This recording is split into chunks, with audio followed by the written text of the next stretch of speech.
From Buffalo Toronto Public Media and WBFO, this is What's Next, Producers Picks. Highlights of conversations heard on previous episodes. On this week's show, we'll hear from Dr. Hyland, the director of the New York State Smokers Quitline, and Herman, one of the participants of said program. We'll also hear from Jay Moran as he takes a trip down to the exchange at Beverly Gray, where he has a conversation with its director, Derrick Parson. Many of the health issues in the United States can trace their origin to chronic cigarette smoking. To help those in our state that are working to kick the habit and quit smoking, Roswell Park Comprehensive Cancer Center began the New York State Smokers Quitline, a valuable tool when it comes to smoking cessation. In this Producer's Pick offering, we'll hear from the program's director, Dr. Andrew Hyland, and one of its participants, Herman, who successfully quit smoking. Andrew, can you give us just a history of the New York State Smokers Quitline, your involvement, how it started, what you all do? Yeah, well, the Quitline in its current form started in 2000 at Roswell Park. We've provided that service since that time. Actually, there were nuggets of it even earlier. There was a National Cancer Information Service. There was the National Cancer Act in the 70s, and we should educate people about cancer. One of those things was talking about smoking, and Roswell Park had a role in that. Eventually, that morphed into a statewide effort and started off in sort of a satellite office over in one of the buildings at Roswell Park. Probably not too much bigger than this studio, which isn't very big for those. Giving away our not so spacious digs here. And what we realized is the demand was insatiable. There were lots of people out there throughout the state that were looking for help. So it was initially telephone services. People would call. A lot of it was referral, just sending them information about local clinics. Was it physicians that would refer patients or participants, or was it family members? Yes. So in terms of coming to the Quitline, those early days, it was the press release, word of mouth kinds of things. And then into the later part of the first decade of this century, the state began to run some public education efforts to try to help people quit, encourage people to quit, when they're ready. And that really took off. We saw like tens of thousands of people coming to us. There was one moment when New York City adopted its smoke-free policy where you couldn't smoke in workplaces or restaurants anymore. We were 400,000 phone calls in one week. There was a program that gave away free nicotine patches in New York City, and so we learned a lot from that. We learned that demand was insatiable, and we learned that there was lots of interest in these stop smoking medications, which is something to this day New York State is known as like the go-to resource for how you implement something like that. In total, over those 23 years now, more than 2 million people have called us or texted us for help with their stop smoking effort. Currently, we help about 30,000 people a year, and our services are evolving and adapting with the times, ultimately to try to help people, give them the nudge that they need. When they come to us, most people have already made the decision that it's time to quit. So we just want to provide them with some encouragement, with some evidence-based strategies to help them get through some rough patches along the way, because it's not easy, but it's doable. Lots of things in life are not easy, but you do them because of the greater good. So right now we have telephonic services. People can call us. We can get you that information here. 1-866-NY-QUITS. It's a phone number. You can go to the website, nysmokefree.com. Lots of information there. We have a text messaging program, Learn to Quit New York, and you check that program out. And I know Herman's got a great story to tell about his experience there. We have chat features as well if you're looking to utilize that. So we try to meet people, where they are in the format that they're looking for. We find telephone tends to be a little bit older. We find text messaging a little bit younger, but there's lots of people doing each. And again, we get about 100 people a day that are the phones are ringing and or the websites are humming along the way. So those numbers are both impressive that you're helping that great deal of folks, but also alarming that we're still seeing this. I mean, I think it was 1964 that the Surgeon General put out his report that, hey, this is not good for our health. Yeah. And since then we've been working, I think, baby steps, little by little, trying to get to a better place when it comes to that back and forth with tobacco companies and how they do their business. You mentioned the text line, Learn to Quit New York. It's a 6-week text messaging program. I think from our initial conversation, it's very popular among the 25 and 44-year-olds, but that's a tool that, Herman, that's what helped you in this process, right? Correct. So it not for the youngins, it's for all ages. And Herman, your story, I'd start off by asking, how did you first get introduced to smoking, and when did you know that there was a need to start curbing it? Okay, I started smoking in the year of 1970 under a stressful situation. Most of the people I was involved with at that time smoked cigarettes. And me, because of not peer pressure, but just wanting to be like everyone else, be cool, I started smoking. I was in Canada at the time.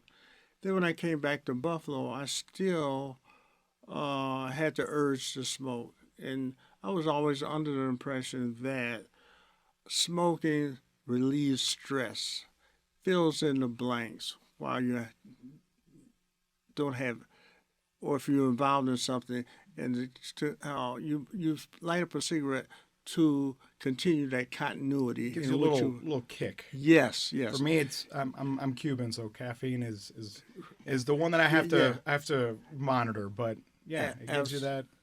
Absolutely.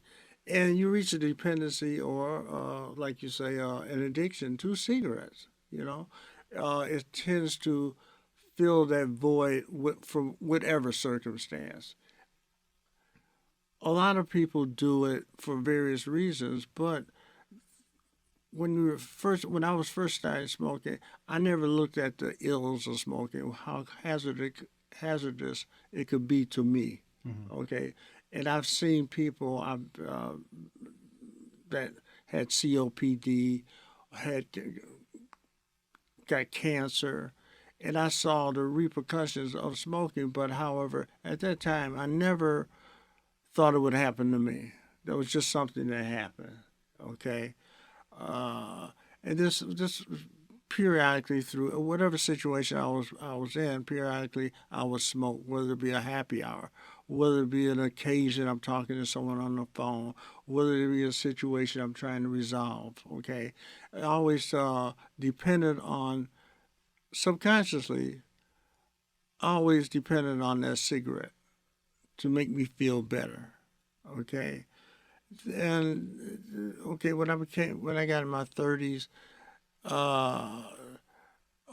mid-30s, I realized that this wasn't the thing to do because of some of the people I was associating with, they didn't smoke. However, that was short-lived because I went right back to smoking, regardless of what the occasion is, or sometimes the occasion did dictate to me to take light a cigarette. Then, probably my 40s to 50s, I cut down on my smoking, but I realized that I had an operation not related to smoking, but I went to Roswell the hospital to have a thoracic surgery. But then I was in a room with a guy that was a cigarette smoker, but I don't know if his ailment was caused by smoking, but he had a lot of lesions on his back. And then I was an eye-opener where I kind of related to his situation with smoking, Plus, my doctors, every time I would go to the doctor, they would always ask me, did I smoke? And then they would say, no, you can't do this because you.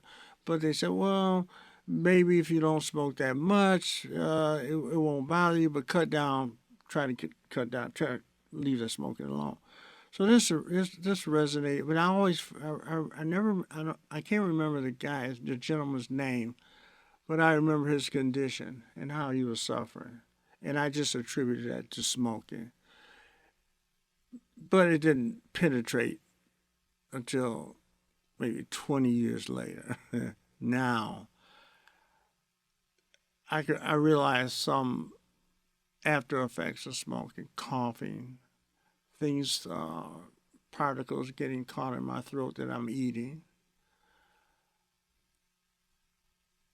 When I perspire, or when I take off my clothes, I can smell the smoke in it. I would always, after eating, require a cigarette. And those things, to me, was something that I acquired, this habit I acquired, but I wasn't born with that. So I said, I can't leave this alone.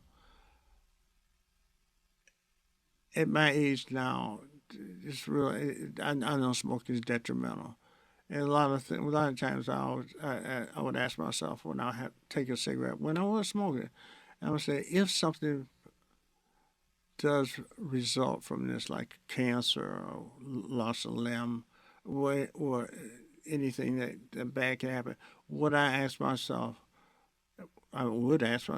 was this worth it? And then the more I would say those things or repeat those things, it kind of quelled my appetite to smoke.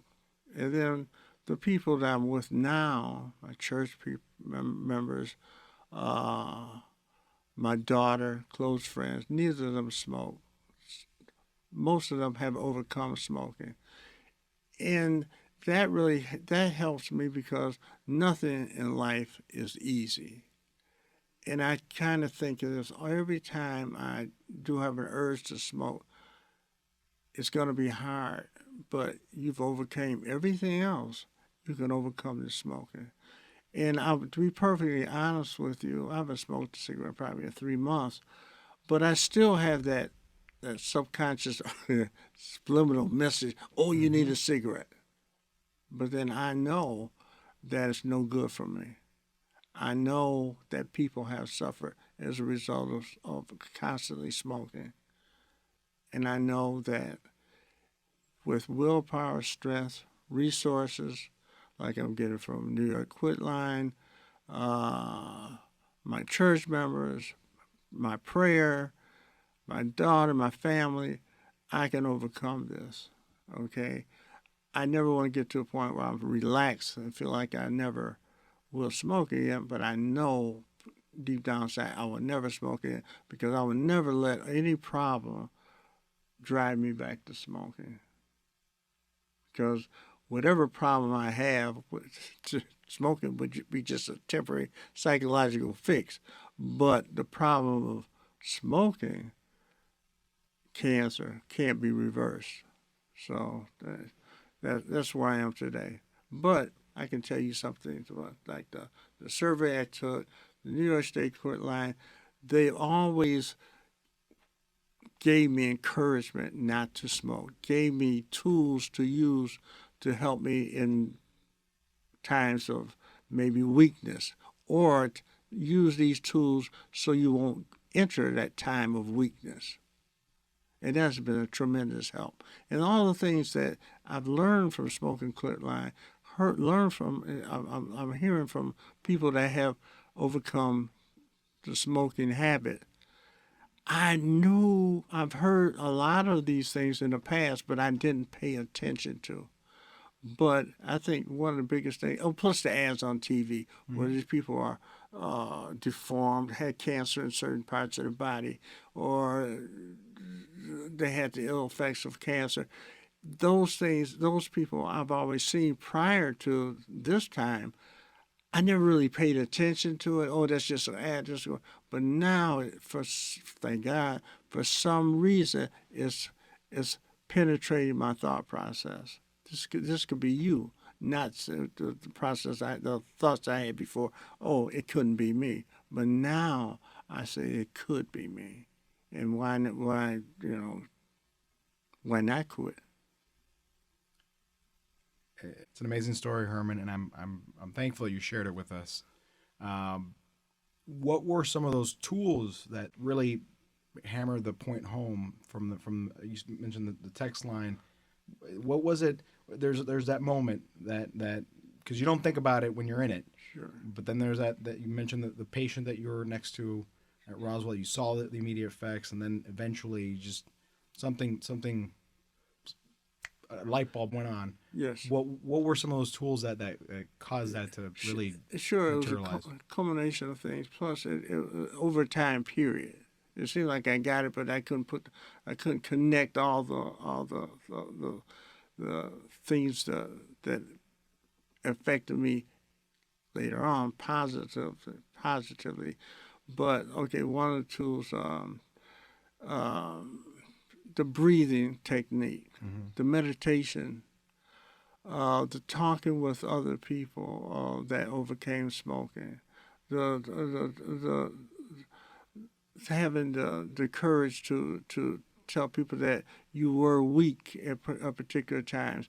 If you do, I don't say relapse or go back to smoking, don't beat yourself up. Don't feel like, oh, well, I can't stop, and just give up and then go back to the same old bad habits.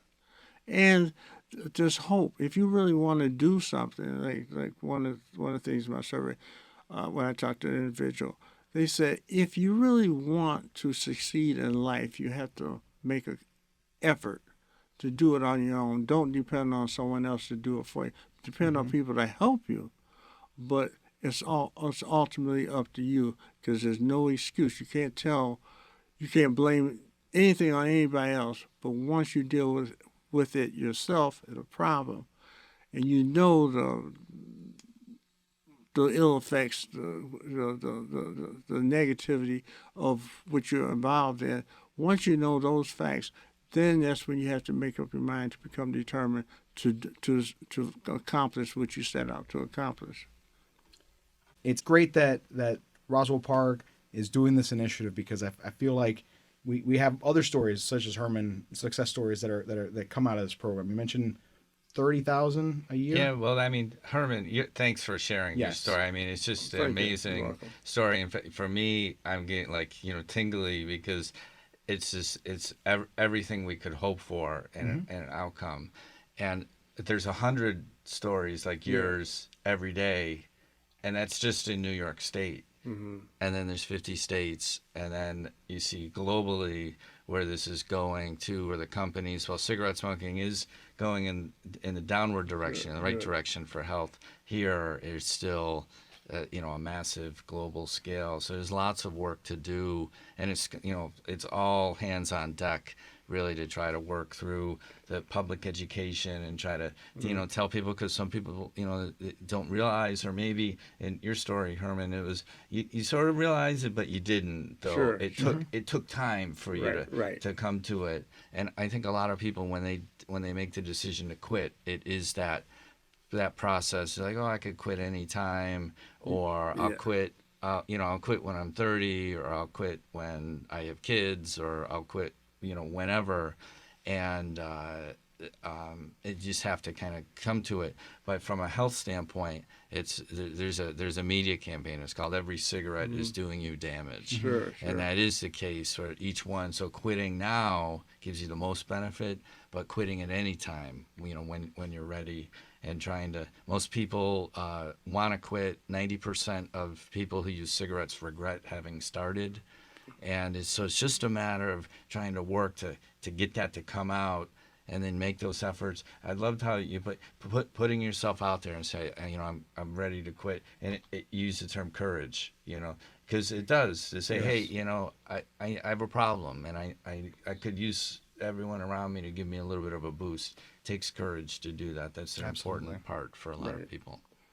Dr. Hyland, you deal with participants such as Herman, and you also see younger individuals. I think as now we're seeing, what I'm seeing is the big push for vaping and flavors being put into nicotine. Is it flavoring? Is it the additives, which in themselves are just incredibly toxic and lethal? That's really where, because nicotine has its detrimental effects, but it's everything else that comes with it that these companies are putting into it. Yes, yeah, absolutely. So there's a couple of points here with regard to cigarettes and combusted products. It really is the toxins come from the burning process. So that's like, the dirt, you see the smoke, that's dirt basically that's coming from the combustion process. So the nicotine is what keeps you going back to that dirty well. And so nicotine itself probably isn't harmful in of itself, but again, to the extent that it keeps you dependent and going back to those cigarettes. So the other components, if they're additives or flavors, anything, that's just kind of marginal around the edges, I think, in terms of actual health risks. With cigarettes, the flavored product that is menthol cigarettes. And Herman, I think that's you had used menthol cigarettes throughout. And, that we see that through the industry marketing where they use it as a tool to make things seem clean and fresh. And I know in many African American communities that's sort of use that. Exactly. See, the cool. That's like not an accident. how that's done. So there's that component that these you can have harm not just by something itself being inherently harmful, but if it's used as a marketing tool to get people hooked. We also see people who use menthol have a harder time quitting. So there's just, there's tailwinds and headwinds on this. So in terms of the flavors, combusted products, cigarettes, when you burn it, that's where the harm is, and the flavors kind of sweeten the poison to a certain degree. With vaping products, it's a different. There's similarities, but it is somewhat different. Vaping, you're not combusting, so you're not getting as many toxins. But they're not toxin free. We do see we help people who are vaping if they're looking to get off of vaping. You can get hooked on vaping just like you can get hooked on cigarettes, and we see, especially in the last 3 or 4 years, a lot more people who try vaping are progressing on to daily use. The products themselves are changing over time. The Quitline does offer the same services that are tailored to the product. So if you're using other products than cigarettes, the Quitline is a resource to go to if you're looking to try to free yourself of that dependence. And I'm glad you brought up menthol, because I want to get into the racial disparities between white smokers and minority or primarily black smokers. Herman, I saw you nodding your head. You're a person of color. Was menthol your go-to kind of cigarette? Absolutely. I prefer it to menthol as opposed to the regular cigarettes. There was a saying that back in the mid-70s, they would say Cools or menthol cigarettes crystallizes your lungs. Now, I don't know how truthful that was. However, it didn't come over well, but still, it had no bearing on the choice of cigarette you wanted. I can't. The reason for me smoking, because I enjoyed it. Another reason, it was cool. That's the other one. We've been programmed since days of John Wayne and and I mean, I worried about when Mad Men was a big thing, because that made right. I mean, that was a cool show, but you would see them and you'd say, what were we doing back then in that era? Absolutely. And we just that's been kind of slow, subvertly sprinkled into our pop culture in one way or another, and you wonder how much of an effect that has had on folks like yourself, on myself, because like I said, I dabbled, and you wonder just how much the tobacco industries have really, they know what they're doing. Absolutely. And then one of the things when I was encouraged to stop smoking, and you mentioned vaping, because they sold the idea or just the information I got, this is better than smoking. This is an alternative to smoking in a healthier way. But come to find out, as you're saying, it's just as detrimental to your body as smoking. I don't know how the information gets out, like you say, from the tobacco company, the vaping companies, but I was really surprised that there's legislation being passed where and you're talking about upcoming legislation about the menthol cigarette. One thing that concerns me is our legislator and the lobbyists. Yep. You know, the lobbyists, they'll pay for votes or pay for non-votes. And I think this country is probably in the right direction.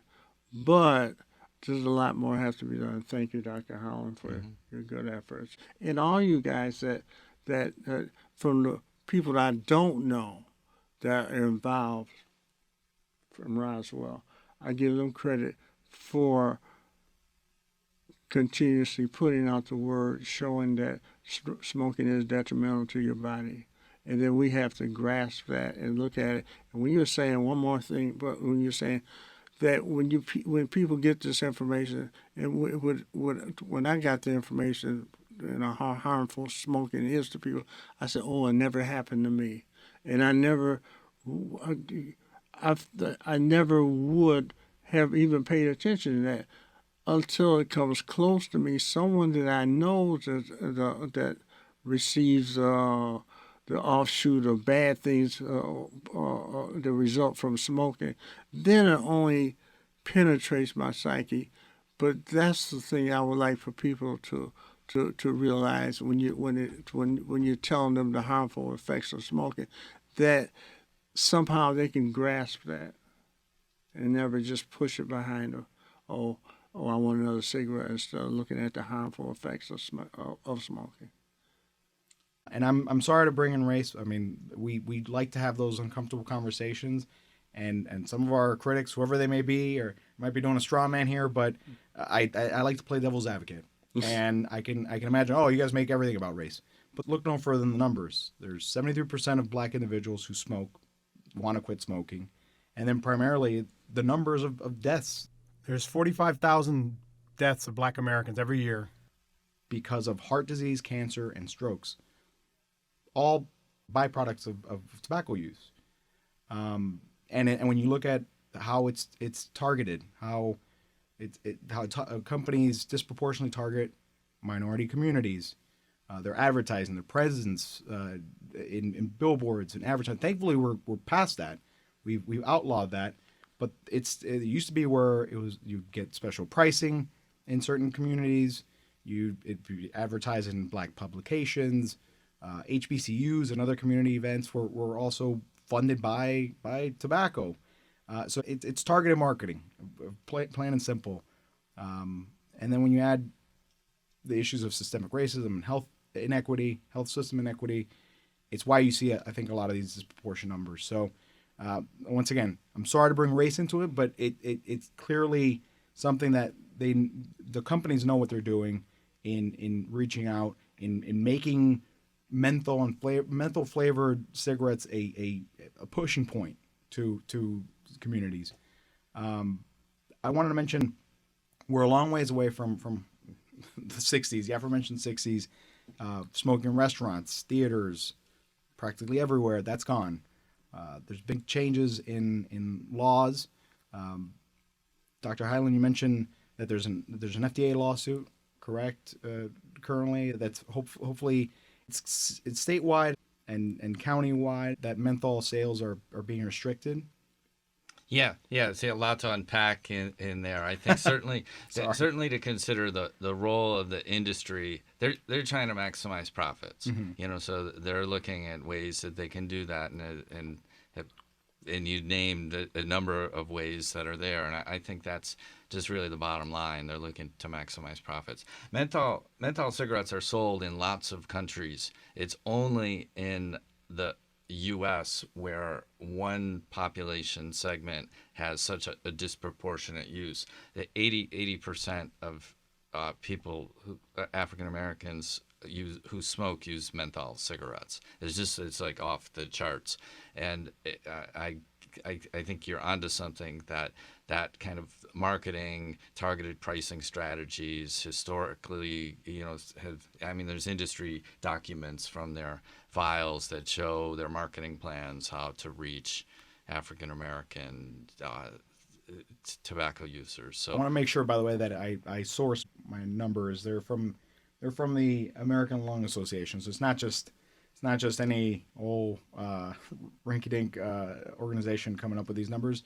It's a tried and tested organization that's been around for a while, trying to combat this very thing. And as you mentioned, Herman, you saw it around your population, your friends, and it's stopping that where it's really prevalent that I think we need to focus on. Is there anything that you'd like to see be done to hopefully curb it even further? I'll start with you, Andrew. Okay. Well, sure. And this is where, there's a couple of points. So it's not one approach and that's the only way. Certainly look at the industry and trying to, there's a flavored product that kills half of its users prematurely, so there's no other consumer product like that. And you think of it in those terms, it's outrageous that we let that happen. But there's also, there's sort of bottom up, like the individual to say, okay, I'm going to, regardless of what else is going on. And that's what I heard from some of your words, Herman, that, I'm going to do this. And it doesn't matter what other people think, or because only I can take responsibility for my, so I think that those two approaches work kind of synergistically together. At the sort of policy level, there are some things that are happening in New York State. Last year, there was a bill that would ban menthol cigarettes. There are 2 other states that have adopted a menthol cigarette ban already. Several countries, the European Union, Canada, they've all banned menthol cigarettes. Terrible things didn't happen other than more people quit smoking. We project that a U.S. menthol cigarette ban would prevent 633,000 premature deaths and almost 250,000 fewer premature deaths in African Americans. So currently here in the state, where do we stand? Yeah, so New York State is about 5% or so of the national population. So you could scale those numbers down. So it would be many thousands of lives saved with that kind of policy, all through mostly through people quitting more quickly, and also with fewer kids starting, because we know the menthol flavor is an important factor. Kids who start with a menthol product are more likely to continue to use the tobacco products when we track them a year. So that's what's happening in New York, at the New York State level. There's also a federal level, the Center for Tobacco Products, which is part of the FDA. They have a draft rule that will ban menthol cigarettes and also ban all flavored cigars, which is similar. Right now, there's no rules. You get cherry flavor, vanilla flavor. There's no rules at all on there. So those rules are expected to be finalized pretty soon, and then we'll see. So it's a 2-year process. There's public comment. The rules are revised, but they have a public health mandate. So we'll see how that unfolds. I would expect when those rules get finalized, the industry will litigate, and then it'll be up to the courts to decide. And that's probably going to take a while, which is why it's important if New York State wants to take on this issue, wants to try to reduce the health disparities that caused by cigarette smoking, then that's the opportunity for them to revisit that issue in the next session. Herman, let me backtrack a bit. It's a white, black, brown, everybody problem. But we were having a conversation right before we started speaking. I want to reiterate that for now for the audience. You see these numbers, but what is it that needs to be done in order to hopefully combat this? Well, your information, the statistics, they show that they are true, that the black community is targeted. But in the information and talking to everyone, and especially blacks, they have to realize that whatever they use cigarettes for, to fill a void, to calm their nerves, to relieve some stress or tension, but the problem is a lot deeper.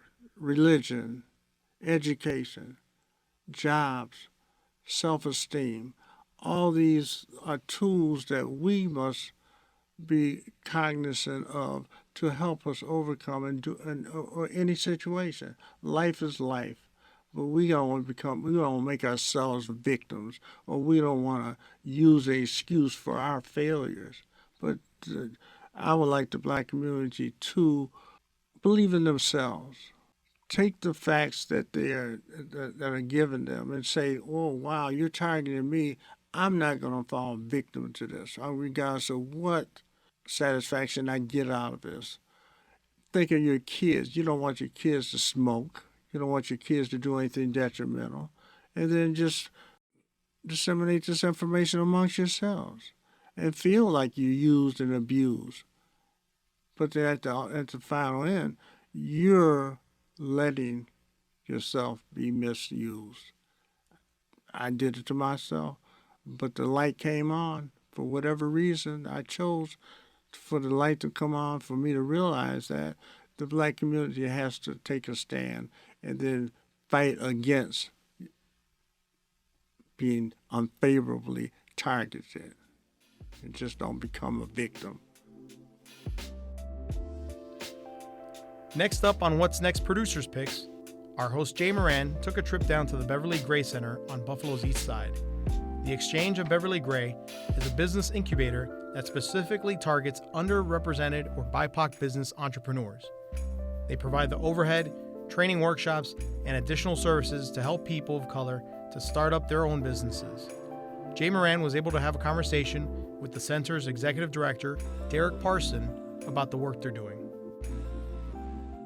Let's make sure I have the exact title correct. The Exchange at Beverly Gray? Correct. That's the name of the incubator and co-working space that is now in the heart on the east side of Jefferson and Utica. Former Jefferson Library. Beautiful little building here. Yes, it is. Historic building. Very exciting because you get the seasoned community members coming in to relive their reading rainbows days, as they stated, and then getting to see what the building is now. And what about being right here at East Utica and Jefferson? How important is that? No, it's really important because it's in the heart of the community. As you know, we are a block away from the tragedy that happened. And so to have a space that is specific for resources that pour into businesses in the region, I mean, it can't be stated how impactful and important that this location is. Since you did mention the tragedy, the May 14th tragedy, I mean, we can see the Tops parking lot from your window here. If you don't mind, I'm curious about how things were for you, people here inside this building during that time. Not even necessarily just that Saturday, but, I mean, media was here from all over the country, all over the world. What was it like for everybody here? Yeah, it was as everyone knows, it was a time, right? I think what most people don't know is that we actually stopped an event from happening that day. And I got a call from one of my close friends who is a Buffalo police officer. And he was like, "You're not at the building, are you?" And I was like, "No, we canceled all the events for today." And he was like, "Good, stay home," all of that. And then we found out what was going on. So luckily, no one was here. The aftermath, obviously, still to this day hurts and is something in our minds. However, I think the fact that this building is thriving, that the business owners, all of color, continue to come here day in and day out, regardless of the possibilities, right? It's a testament to them wanting to be in the community. It's a testament to wanting to show that, hey, we are stronger together. So. Yeah, I was always going to say, when you're talking like that, it sounds like maybe not people saying it out loud, but maybe even a sense that there's a doubling down, a recommitment to what brought people here in the first place. Absolutely. One of our tenants, Clementine Gold Group, they even stated that, hey, they're a strategy and a strategic planning firm. They said that they want to be in this area. They focus, they have an equity lens with their business.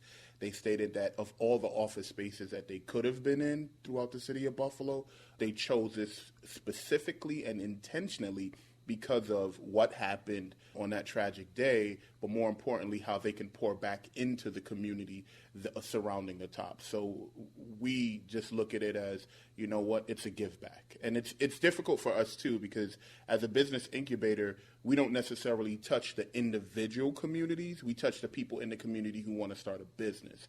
So what we've been doing is figuring out how we can give back to the community in different ways, even as we pour into the entrepreneurs and business owners who are here.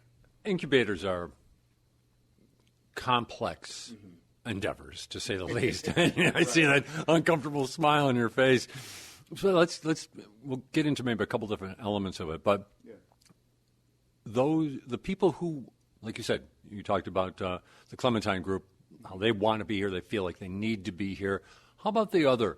Is there a common thread about the other businesses that are trying to get started through this incubator? Yeah, the thread is generally or most specifically, it's a community for them, right? The Exchange at Beverly Gray, as we say it all the time, it's the first incubator and co-working space specifically serving underrepresented and BIPOC entrepreneurs and business owners.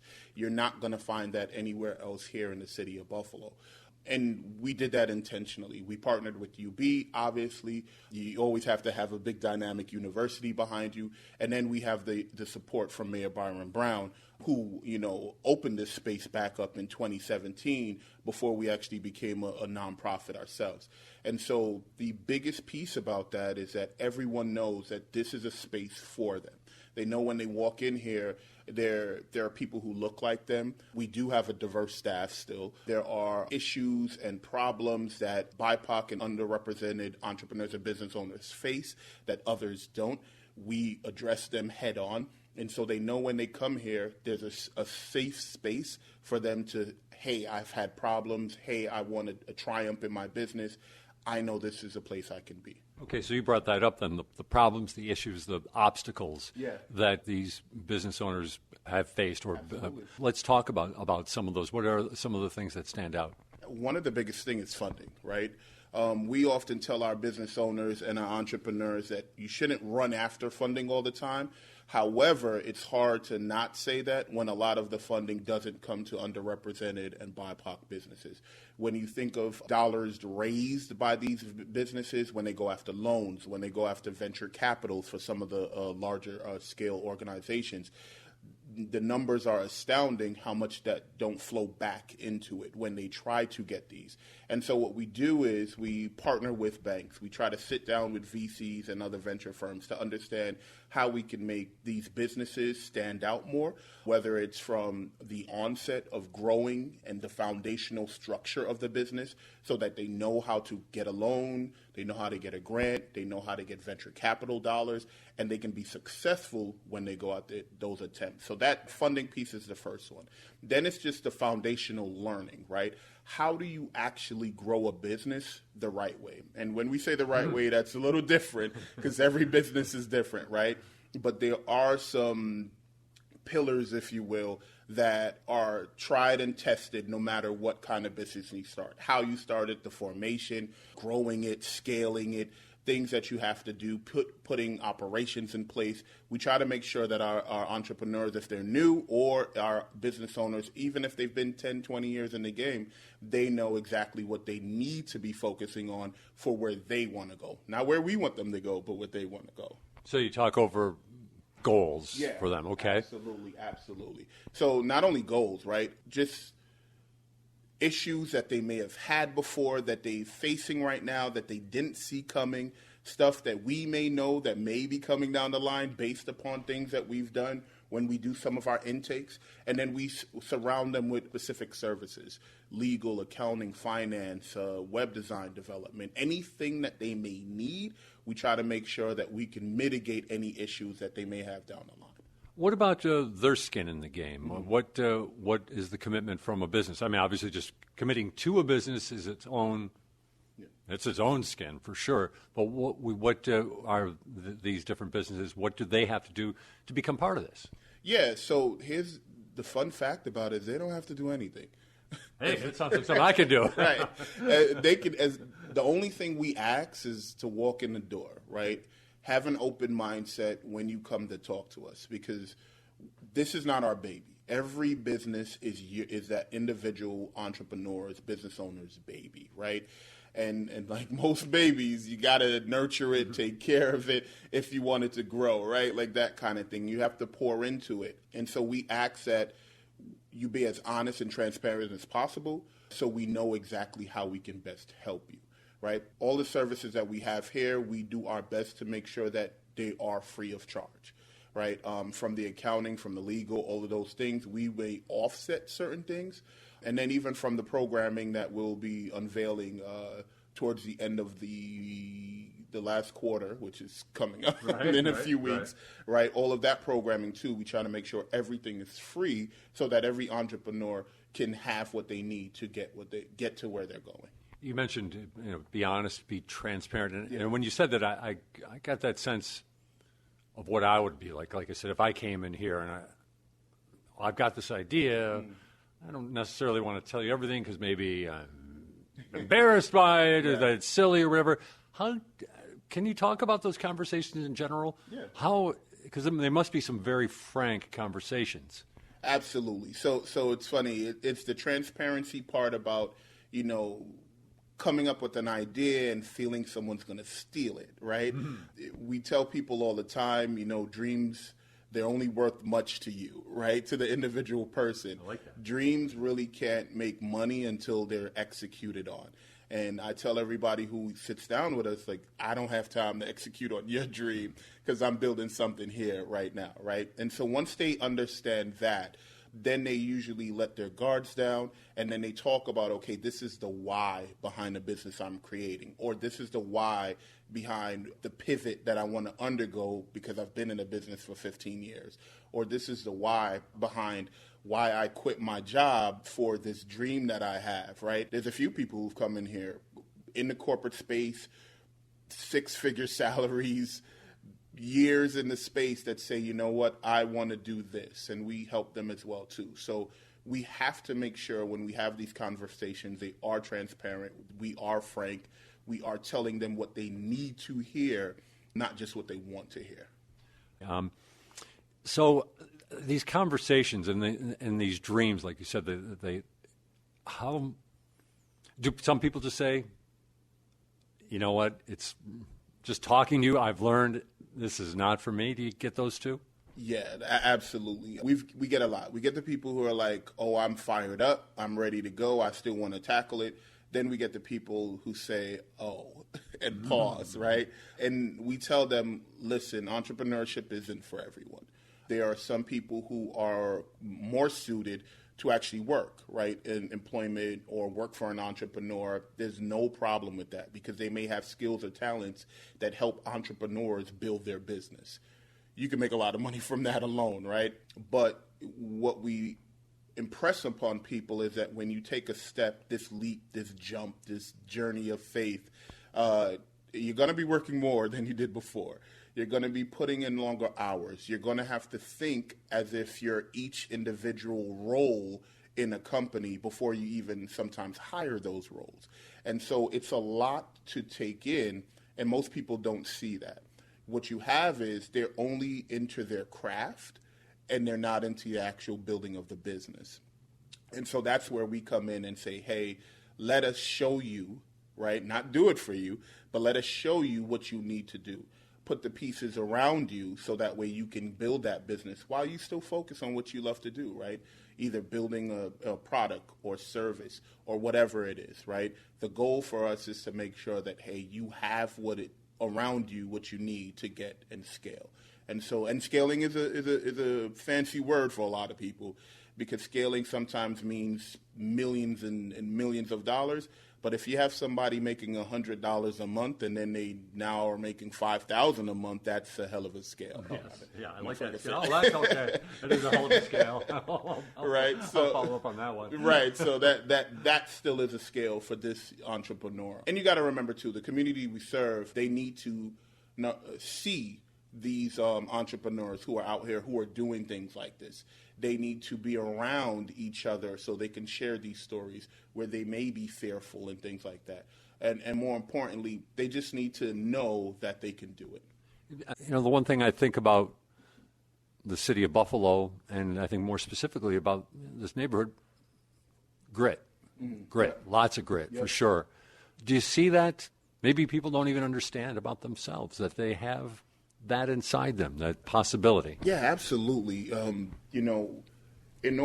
Being here as long as I have since college, I tell people all the time, like, Buffalo's a second home, right? Without a doubt. I joke with a lot of people, while I'm from Brooklyn, and I'm never going to run that down, shy away from that, Buffalo was a blue-collar city. And like other blue-collar cities across the nation, there's grit throughout it. And so people here are born and bred with that grit.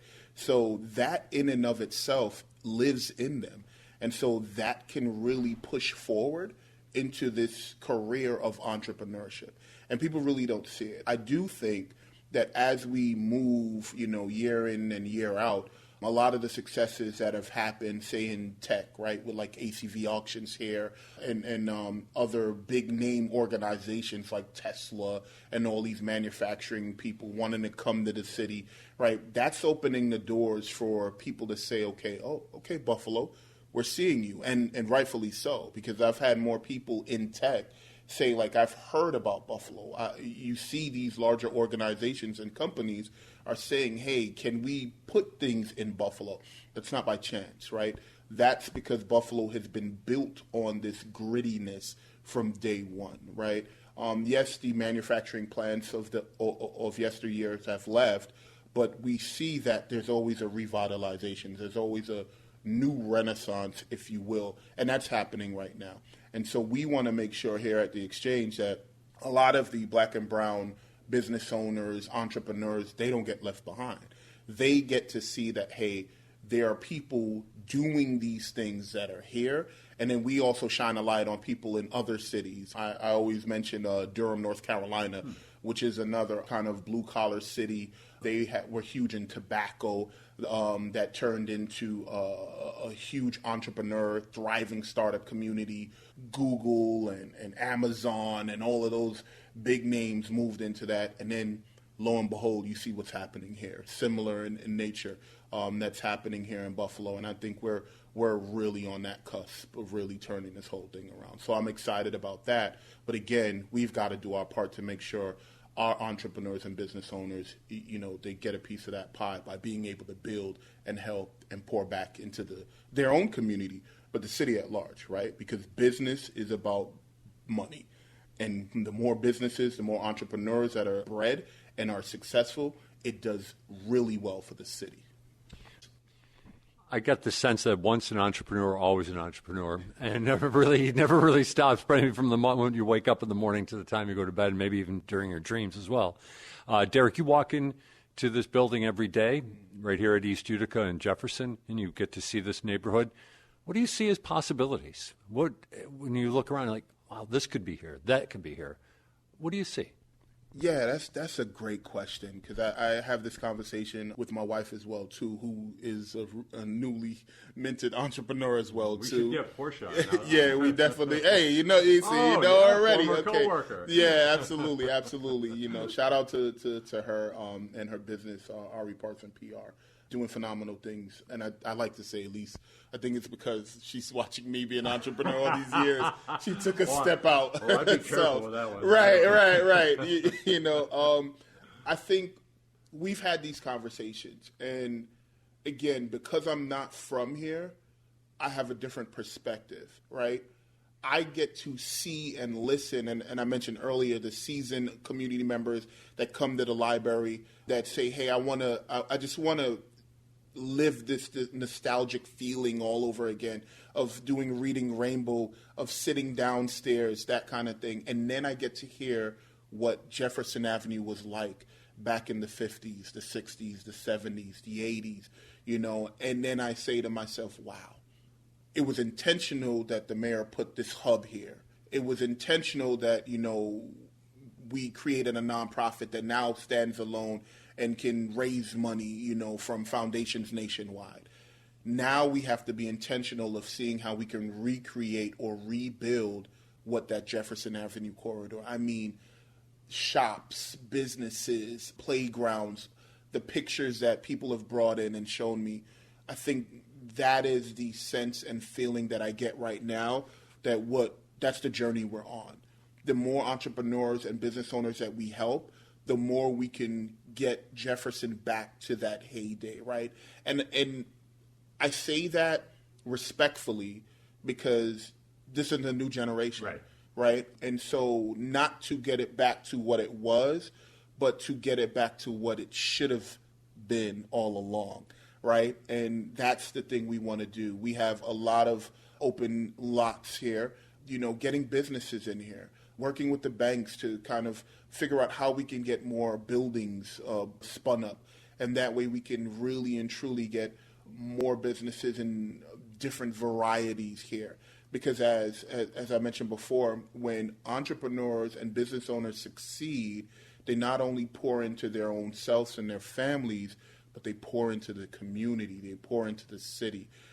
Think about having multiple areas throughout the city of Buffalo that are thriving business districts. I mean, that just helps the city in ways unimaginable. So that's really what I want to see. That's what I think the goal of the Exchange of Beverly Gray is. Not just to be a conduit for entrepreneurs and business owners, but to build this new business community that's something that we've never seen before and that we're excited to be a part of. We thank you for joining us. This has been What's Next Producers Picks. We also would like to thank all our guests this week, Dr. Andrew Hyland, Herman, and Derrick Parson. As a reminder, What's Next airs on WBFO every weekday, 10 to 11, and re-airs each weeknight at 9 p.m. Each episode is available wherever you get your podcasts, the Amplify BTPM app, and also on demand at WBFO.org. I'm producer Lorenzo Rodriguez, and thank you very much for listening.